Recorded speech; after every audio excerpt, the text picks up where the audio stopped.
Rockets just fine without AD. Michael Wilbon in Houston with his thoughts. Plus, for the first time, players on teams involved in baseball sign-stealing scandals speak out. Hear from all the big names on SportsCenter. Oh, that tiger, baby! The breath could not be fresher. Oh, yeah.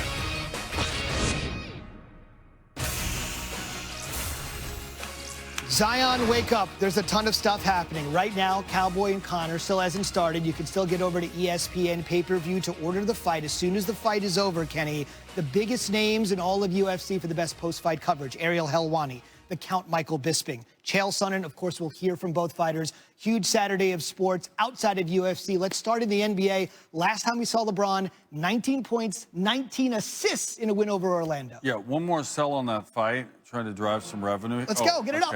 Or Venmo us $5 and watch SportsCenter. Do both things at once.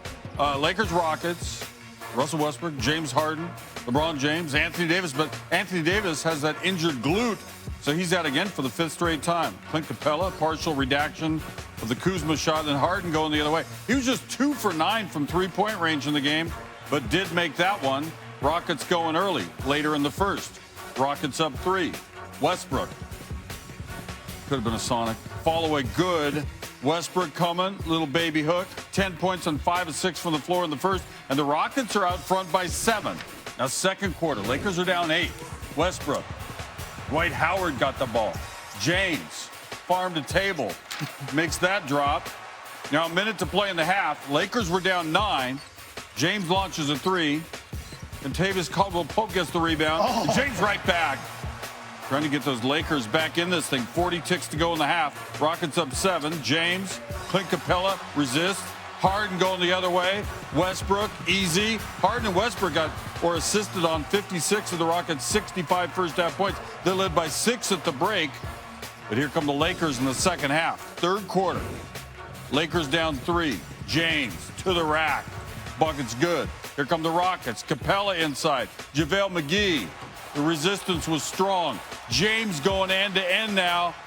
And through traffic, the bucket's good. Another look at this block. JaVale McGee. Oh, man, he got way high. Lakers take a 1-point lead now. First lead of the game. And they don't look back. Up 3, James, Kuzma, the hairdo, the bucket. Lakers up 5 and starting to mount a lead here. Up 7, Caldwell-Pope. Around a screen, light at 3. Lakers outscored the Rockets 32-17 in the third quarter. They got a 9-point lead going into the fourth. Under 9 to go. Lakers up 12. James settles for that. Lakers now pulling away. Westbrook going to turn it over. And James pushing it the other way. Look at this pass to Kyle Kuzma. And he's cutting. That's a good bucket. Rockets having trouble at both ends. Kuzma went for 23 in this thing. Lakers up 12. James all-around solid game, 31 and 12 assists. Westbrook goes for 35. Lakers get a nice win on the road without one of their stars. Let's talk about it.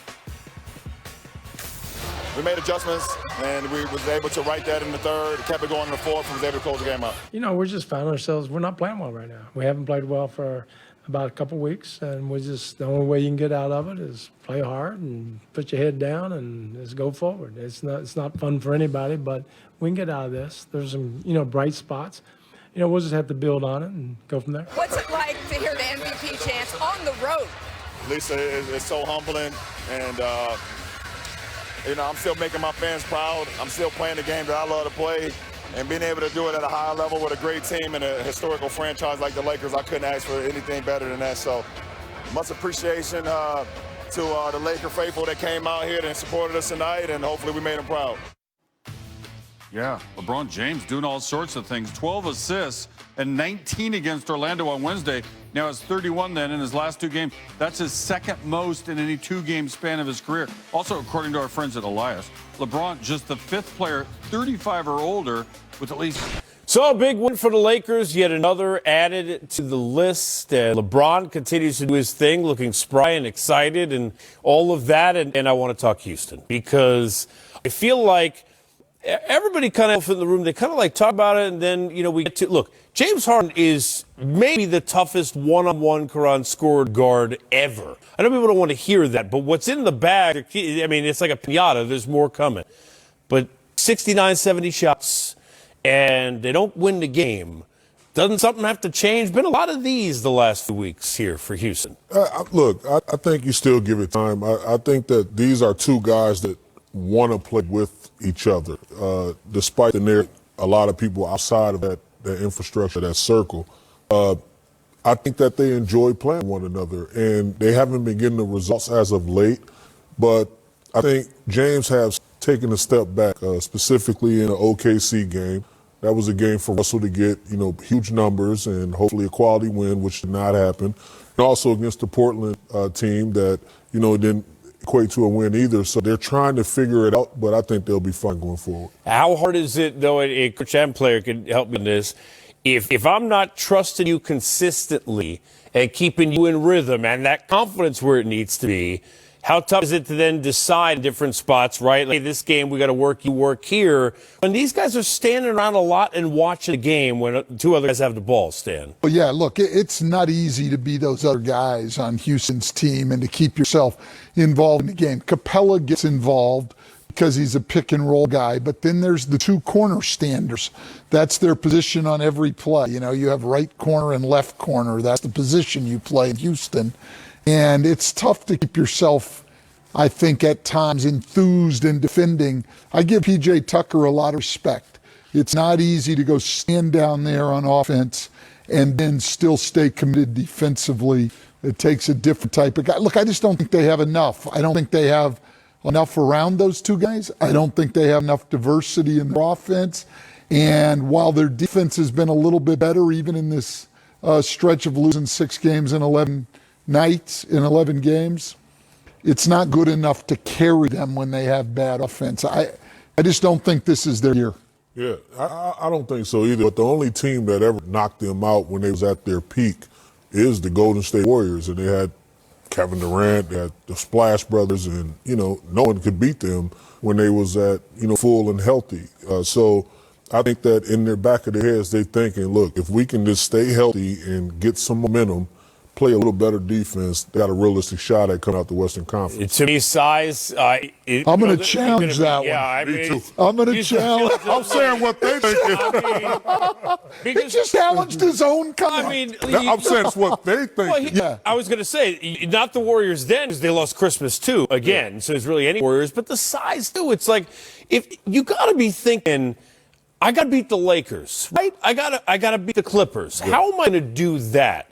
Okay, I could shoot, I could score a bunch, great. But inside, when you look at what the Lakers are bringing to the table, Capella fouls out, gets into trouble. Look, Hartenstein's played great in his role. I don't want to play in 30 minutes, Stan. How are you going to do that? No, listen, and I think the biggest problem, if you really they'll say all the right things. James Harden, I think, has been great with that. Yeah. And he's been a good face of the franchise.